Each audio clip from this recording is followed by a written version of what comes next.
Bonjour, tu hésites entre le Gaia Compact et l'Elwing UV? Regarde cette vidéo, nous allons t'aider à faire ton choix en moins de 3 minutes.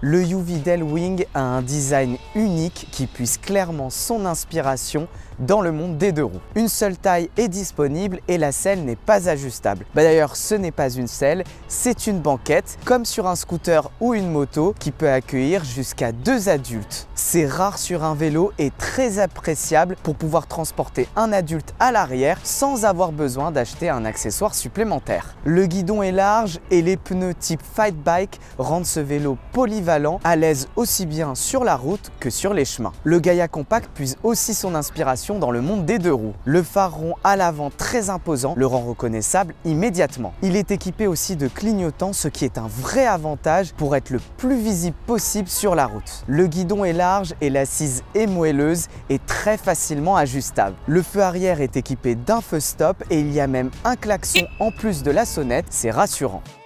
Ils sont aussi compacts qu'un vélo classique mais ont la modularité d'un vélo cargo. C'est le UV qui est le plus modulaire avec la possibilité d'installer un adulte à l'arrière en plus d'un enfant. Sur le Gaia Compact, il est possible d'installer soit un adulte soit un enfant. Le Gaia Compact est vraiment très compact avec seulement 1,75 m de long contre 1,80 m pour le UV.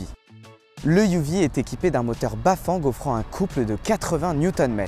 Les sensations sont très proches de celles d'un deux roues avec une puissance élevée dès les premiers coups de pédale. Ce moteur puissant permet d'être assisté quel que soit le dénivelé et qu'il y ait de la charge sur le vélo ou non. Le dérailleur externe Shimano Altus 7 vitesses procure des sensations proches d'un vélo tout-terrain ou d'un vélo tout-chemin. C'est un vrai baroudeur. En face, le Gaia Compact est équipé d'un moteur puissant de 50 Nm très dynamique. Avec le levier d'accélération sur le guidon, tu seras toujours en mesure de démarrer sur ton Gaia Compact quel que soit le dénivelé, aussi bien en côte que sur du plat. Le Gaia Compact ne dispose que d'une seule vitesse pour une conduite simplifiée. Le UV a donc l'avantage de la polyvalence, le Compact de la simplicité. L'avantage aussi du Gaia Compact, c'est sa partie connectée avec une application qui te permettra d'accéder à la géolocalisation du vélo grâce à sa puce GPS, aux données liées à tes trajets et tu peux aussi verrouiller ton vélo. Le UV dispose d'une grosse batterie de 614 Wh